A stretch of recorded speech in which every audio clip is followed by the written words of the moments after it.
iskool booliisiya qabuuraha ku yaalo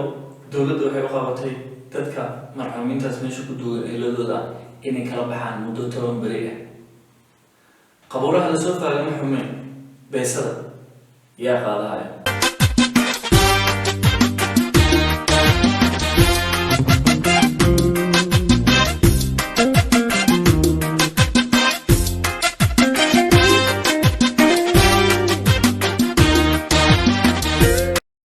kusoo dhawaada janaalka daami films waa Ismaaciil Daami. maantana waxaan ka hadlaynaa arrinta ka taagan magaalada Muqdisho oo ku saabsan qabuuraha iskool booliisiyo.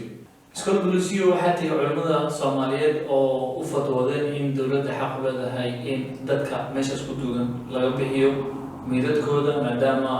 si ku meel gaar loogu duugo awal meesha waqaf ahayn. haddana dowladda Soomaaliya u baahan tahay in maaragtay saldhig ay u dhisto ciidamada badda ee Soomaaliya si xeebaha ay meesha ugu ilaaliyaan.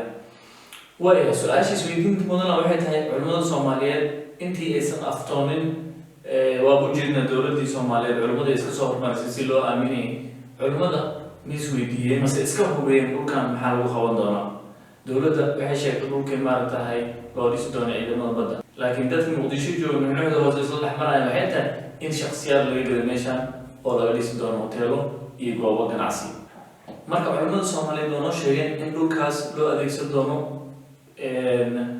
dana guud oo dowladda ee ciidamo meeshaas saldhig u dhisi doonto, laakiin culimada ma damaanad qaadi karaan in dowladda hadalkaas ay maanta tiri ay beri ka dhaban doonto aysan meeshaas naqan doonin sida dadka hadda Muqdisho la dhex marayaan in la siiyo shakhsiyaad gaar ah oo laga samaysto ganacsi iyo xarumo waaweyn ama hoteelo meesha laga dhiso. waxaa kaleeto is weydiiyey dowladda iskool booliisiya ma waxay u isticmaali kartaa dana guud oo dowladda leedahay mase shakhsiyaad laga gaday mase waaba laga gadi labaaba. haddii xataa dowladda ay dana guud u isticmaalayso iskool booliisiya waxay xaq u lahayd in shacabka waqti dheer lasii wargeliyo in shacabkan masaakiinta ah dadkooda eheladooda meesha ku duugan xal ay u raadiso oo ugu yaraan xataa dowladda xamar banaankeeda dhul waqafa la siiyo oo la yiraahdo meedkiina daa meeshan kala baxday meeshaas ku duugta oo macaan waxay duugan tahay 4 sano ay duugan tahay arrin murugo leh nagu noqotay, laakiin dib ma lahan haddii dowladdu ay tiri lala baxo annagu diyaarana inaan la baxno, laakiin nidaamkii in la toosiyo ayaan jecelnahay.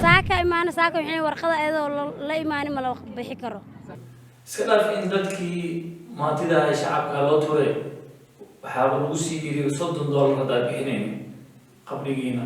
dadka ku duugay eheladiina kaloo bixaysiin waa in soo diiwaangelisiin waa in maaragta saldhigga waraaqda soo qaatiin markaas ka bacdi aadna maaragtahay qofkiina baxsi kartiin. ilaahay qaadir waayo qabri la canshuuraayo ma imaaday canshuurtii Soomaaliya intay ka tagtay dadkii noolaay ee dadkeena akhlaaqda xataa canshuuraysa ilaahay baro. runaantii shacabka magaalada Muqdisho ku dhaqan inay sabraan maahay xal kaleeta maahayaan sababta dowladdii ku hoos noolaayeen kuwa cashuurta laga qaada waa ayaga, kuwa maalin kastoo la dilaayo jidadka lagu dhibaatayna waa ayaga. shaladana ugu dambeysay dhalinyaradii bajaajleedii ahayd ee ibiya loo kala qaybiyey waxaa la 15 beri ka badan ma shaqay kartiin kuwan 15 beri shaqeynayaan kuwan kale 15 beri meesha canshuurta laga yareeyo lacag kale ziyaada laga sii qaado. iska dhaaf dadkii noolaa dowladda inay wax ka qaadaan haddana maaragtahay waxay canshuuraysaa dadkii dhinteen qabriyada dhulka hoostiisa la sii daba tagoya aawa gudoomiyihii gobolka Banaadir aawa madaxdii sare dowladda aawa wasiirkii arrimaha gudaha aawa maaragtahay madaxweynihii Soomaaliya. arrintan may wax ka dhahan fadeexana ceebtan dowladda kusoo socota may wax ka dhahan shacabkooda may u turaan mayse u danayaan dadka ay canshuurtooda maalin walba ka qaadaan ay dowladda u yihiin. dowladda sidaa ognahabo shacabkeeda waa ilaali jirtay ee maaha inay ku xadgudubto shacabkeeda masaakiinta dadka masaakiinta waxaan haysanin inay ku xadgudubto maaha. ognaa bil ka hore ahayd markii Allah naxariistay majaajiliistii caanka Cabdi Murid Dheera Jakis eheladiisa maaragtahay la yiri kala baxa meydka meesha oo meel kale ku duugta. markii Jakis wiilkiisa uu ka hadlayna afyeenkii booliska Soomaaliyeed arrinta waa beeniyey, laakiin hadda waxaa soo baxday in shalayda dowladda ka dambeysay maantana ay dowladda cadaysato culimada iska soo hormarisay oo ay leedahay iskool booliisiya dadka qabriyadooda eheladooda ku duugan yihiin ha kala baxaan ayaga yaqaana meeshay geysaan weliba canshuura laga sii qaada markii qabriga qofkii ku jiro kala baxayaan. allahu akbar 2024 la maraya sanadkan waxaan umaleynaya loo astay doono sanadkii qabri canshuurooga mid canshuuro sanadkan in loo bixi doono maya haddaba dowladda midaan dhaha culimmada diinkana mid kale dowladda midaan dhahay waxay tahay awalaa shacabkii canshuurta aad ka qaadeen magaalada muqdisho ku dhaqan waxna ugu qabanaynin iska dhaaf dowladda ma bixiso caafimaad oo bilaashe iskuulaad oo firiya ilmaha dhigtaan dowladda ma bixiso jidadkii waa ka warqabnaa maaragtay say yihiin laamiya shal dhisaan laba maalin ka bacdi roobada ku dao biiqada la tegayso waa baxoy aw shacabkii muqdisho intaas waxaa usii dheer maalin walba askariya ilmo dilay qof dilay oo haddiiba hadal isdhaafsado xabadda kasoo horeyso marka awalana shacabkaan u tureynin oo dantoodii aadan fiirinaynin haddana waxaa soo dhigateen maaragtay meydadkoodii aad dahdeen kala baxa meeshii weliba cashuur kasii qaatiin dowladda ilaahay ka cabsada shacabkiina u tura culimaa diinka midaan leeyahana waxay tahay culimaa leeyahay waxaa waay culimadeedna tihiin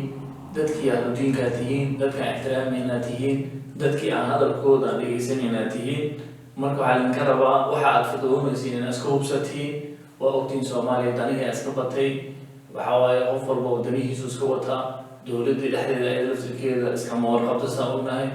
marka culimmada khayr alliance waxaan ka codsanaynaa waxa aad fadwoonaysiin ama aad noo soo gudbinaysiin inaad iska hubisiin oo shacabka aad u turtiin adinka laftirkiina oo hal dhinac kaliya ka fiirin waxaa noo sheegteen in dowladda dhulkan ayay shalay lahayd maantana damuud ku qabsan rabto waayahay dhinaci kale marka ma qiimaysan ma fiirsan dadka maatida masaakiinta ehladooda meeshay ku duugan yihiin maxal kale loo raadiy ma dhahdeen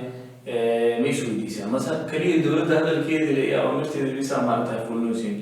oo xoogaa taas waxay u ekaanay maaragtay adinka laftirkiina dowladda dhinaceeda idinku riixo laakiin ani culimmada waxba ka sheegayay culimmada waa culimmadeen waa diinkeen waa dadkii maaragtay diinkaan ka qaadanen ayaka laakiin waxaa laga rabaa mar walba markay wax qiimeynayaan labada dhinac inay wax ka qiimeeyaan ogaadaana shacabkan berri ayaga wax laga weydiinaa